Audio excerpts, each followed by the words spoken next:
Bismillahirrahmanirrahim. Assalamualaikum warahmatullahi wabarakatuh.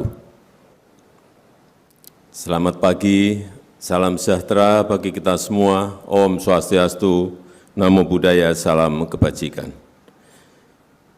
Yang saya hormati Ketua dan Pimpinan lembaga-lembaga negara yang hadir, para duta besar negara-negara sahabat, Gubernur Bank Indonesia, beserta para Menteri Kabinet Indonesia Maju, Gubernur DKI Jakarta,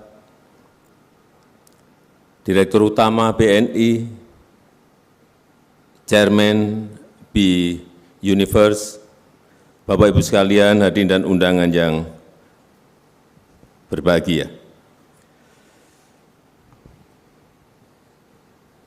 Dunia sekarang ini makin tidak jelas. Tantangan yang kita hadapi juga tidak semakin berkurang tetapi semakin bertambah. Perubahan iklim yang dulunya kita anggap sesuatu yang masih absurd, tetapi sekarang sudah nyata. Kekeringan, Super El Nino betul-betul kita rasakan dan produksi beras turun hampir di semua negara.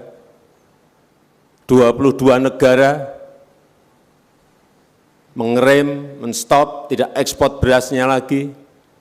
Inilah kondisi-kondisi yang dulunya tidak pernah kita hitung tetapi muncul. Kemudian juga pelemahan ekonomi global yang kita tunggu katanya tahun depan akan naik, tahun depan akan naik. Ternyata juga belum. Kebijakan kenaikan suku bunga yang tinggi dan dalam waktu yang lama oleh Amerika Serikat juga semakin merumitkan, utamanya negara-negara yang berkembang. Capital outflow semuanya lari balik ke Amerika Serikat. Semakin juga merumitkan kita semuanya. Dan perang yang satu, Ukraina, belum jelas berakhirnya kapan. Muncul lagi perang yang kedua, Hamas Israel. Semakin mengkhawatirkan semua negara sekarang ini. Karena larinya nanti bukan hanya perangnya di Israel dan di Palestina, tetapi kalau meluas, melebar ke Lebanon, melebar ke Syria, melebar nanti misalnya dengan Iran, akan semakin merumitkan masalah ekonomi semua negara, karena harga minyak pasti akan naik. Saya cek kemarin, harga Brent masih 89 US dollar per barel. Tapi bisa kalau meluas seperti yang tadi saya sampaikan, kita enggak ngerti. Bisa mencapai 150. Inilah yang harus kita waspadai. Hati-hati semuanya, baik sisi moneter maupun sisi fiskal. Untuk negara kita sebetulnya arah ke depan itu sudah jelas. Apa yang harus kita lakukan, apa yang harus kita kerjakan, semuanya sudah jelas. Rencana-rencana sudah ada semuanya. Hilirisasi misalnya. Peta jalan untuk minerbanya seperti apa. Setelah di stop nikel, kemudian stop tembaga, kemudian stop boksit, kemudian stop timah. Dilanjutkan lagi nanti untuk hilirisasi di bidang perkebunan, pertanian, kelautan, semuanya. Peta jalan itu sudah jelas. Tinggal kita ini biasanya dari kunci keberlanjutan itu bukan di kebijakan makronya, bukan di rencana-rencana makronya, tetapi yang lebih penting adalah bagaimana mengawal implementasi.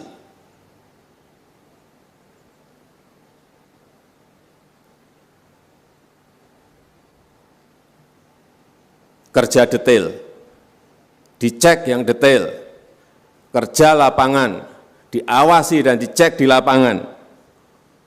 Artinya kerja mikro itu sangat penting sekali. Debottlenecking diselesaikan.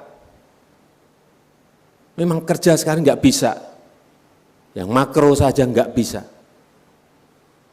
Dan punya tim, kita harus punya tim, masing-masing kementerian lembaga punya tim untuk mengawal di lapangan. Ini biasanya yang senang untuk terjunkan di lapangan ini anak-anak muda. Kawal di lapangan, cek lapangan, awasi lapangan. Sehingga sesuai betul dengan kebijakan policy yang sudah kita putuskan. Saya berikan contoh, misalnya pembangunan MRT. Rencananya sudah ada 26 tahun yang lalu waktu saya gubernur saat itu. 26 tahun rencana itu ada. Tapi tidak dieksekusi. Memang ada problemnya. Dikalkulasi, dihitung, selalu rugi. Kesimpulan rugi. Enggak berani musan, hitung lagi kesimpulan rugi. Bapak-Ibu sekalian, memutuskan seperti itu adalah keputusan politik. Bukan keputusan ekonomi di perusahaan. Dihitung untung ruginya boleh. Tetapi kalau itu dihitung kemudian selalu rugi terus, apakah kita tidak akan bangun yang namanya MRT? LRT juga sama seperti itu. Hanya bagaimana menutup kerugian itu dari sebelah mana? Dari anggaran apa? Dari income apa, dari penerimaan apa, itu yang harus dicari. Akhirnya ketemu, ditutup dari ERP, ditutup dari electronic road pricing. Ketemu, ya sudah, diputuskan. Saat itu saya putuskan dan itu adalah keputusan politik. Bahwa APBN atau APBD sekarang masih suntik 800 miliar, itu adalah memang kewajiban, karena itu pelayanan, bukan perusahaan untung dan rugi.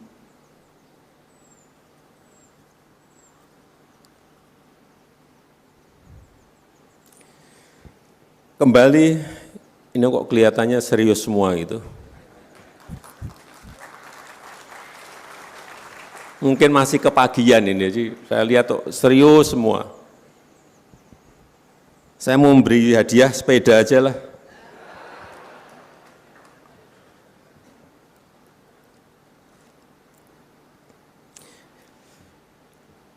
Jadi kita ini memang harus berhitung dan main nafas panjang. Endurance kita harus betul-betul kita kalkulasi, tahan sampai kapan. Kalau APBN, saya cek sampai 13 Oktober kemarin, Ibu Menteri Keuangan, Bu Sri Mulyani, masih pegang uang, ya menurut saya masih gede banget lah, kira-kira 616 triliun rupiah. Jadi masih untuk nafas panjang sampai 2024 masih aman. Dan kalau pagi ketemu Bu Sri Mulyani masih tersenyum, saya juga di hati saya masih tenang. Tapi kalau sudah nggak ada senyumnya itu mesti kita tanda tanya. Kemudian kalau melihat pelemahan ekonomi global, kita juga masih bersyukur. Growth kita masih di atas 5%.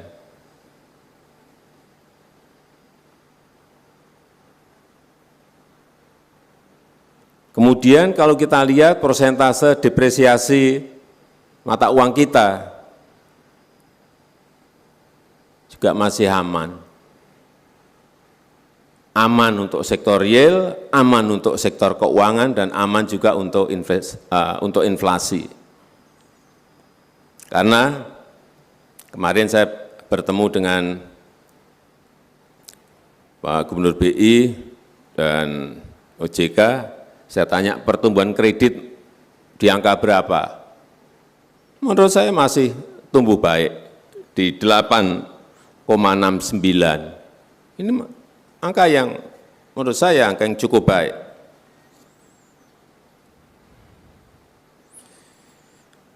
Dan pada hari ini kita juga akan rapat bagaimana untuk men-trigger ekonomi. Kita akan memberikan insentif, belum kita putuskan, masih rapat pada sore hari ini, memberikan insentif pada dunia properti, dunia perumahan, untuk menjaga momentum ekonomi kita. Kita nanti akan putuskan, mungkin akan putuskan, segera putuskan, PPN akan ditanggung oleh pemerintah.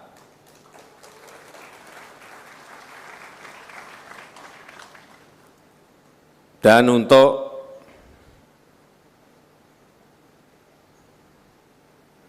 perumahan yang MBR, untuk masyarakat ekonomi di bawah, ini juga akan diberikan bantuan untuk uang administrasi yang 4 juta itu ditanggung oleh pemerintah.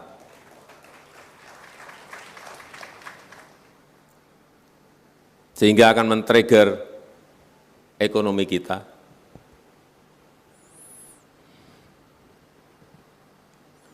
Kemudian juga kalau kita lihat, saya juga biasanya melihatnya itu di pajak.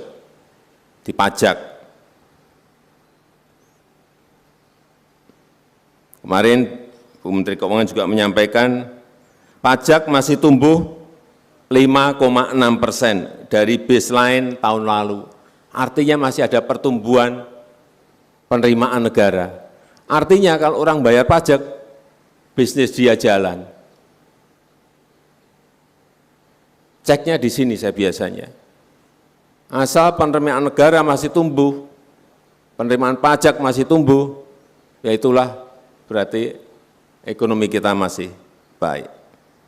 Tetapi sekali lagi kita semuanya harus melihat kembali tantangan-tantangan yang di depan tadi sudah saya sampaikan. Saya rasa itu yang ingin saya sampaikan, dan terakhir, supaya enggak terlalu serius, saya beri hadiah sepeda. Silahkan maju yang bisa menjawab pertanyaan saya. Jauh di mata, dekat di hati. Jauh di mata, dekat di hati. Jawabannya silahkan tunjuk jari. Ini yang tadi yang paling cepat.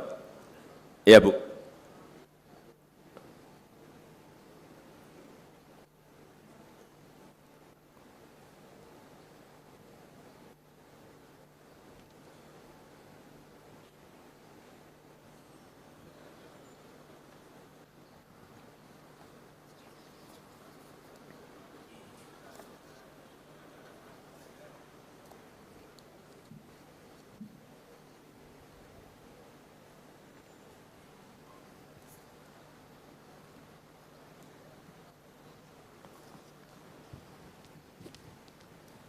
Dikenalkan nama.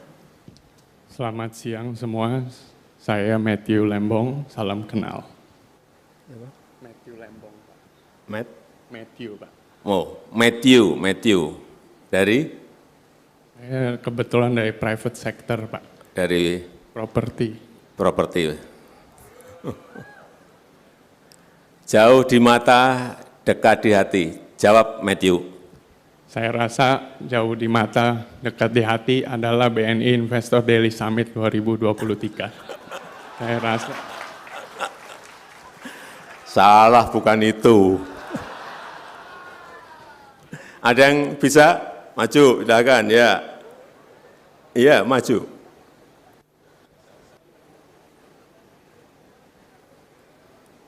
Ya benar menurut Matthew benar. BNI Investor Daily Summit 2023. Tapi menurut saya salah.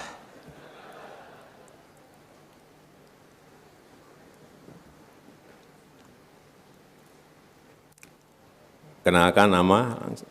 Perkenalkan, nama saya Zulfakar, Pak. Zulfakar. Zulfakar. Mas Zul, langsung jawab. Jauh di mata, dekat di hati.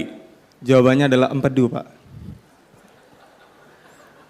Sepeda satu, udah. Terima kasih, Bapak. Silakan kembali ke tempat.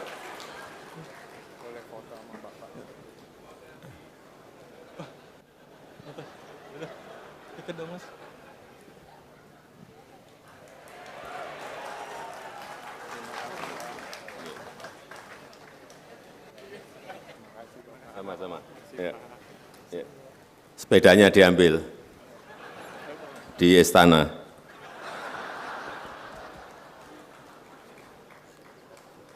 Yang dapat sepeda hanya Mas Zul.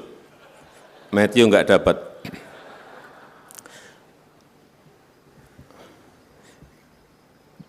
Terakhir, dengan mengucap Bismillahirrahmanirrahim, pada pagi hari ini secara resmi saya buka BNI Investors Daily Summit tahun 2023. Terima kasih. Wassalamualaikum warahmatullahi wabarakatuh. Selanjutnya, pemukulan gong digital sebagai tanda pembukaan BNI Investor Daily Summit 2023. Mohon berkenan mendampingi kepada Gubernur Bank Indonesia, Menteri Keuangan, PJ Gubernur DKI Jakarta, Chairman B-Universe, Chief Executive Officer B-Universe, dan Direktur Utama Bank Negara Indonesia.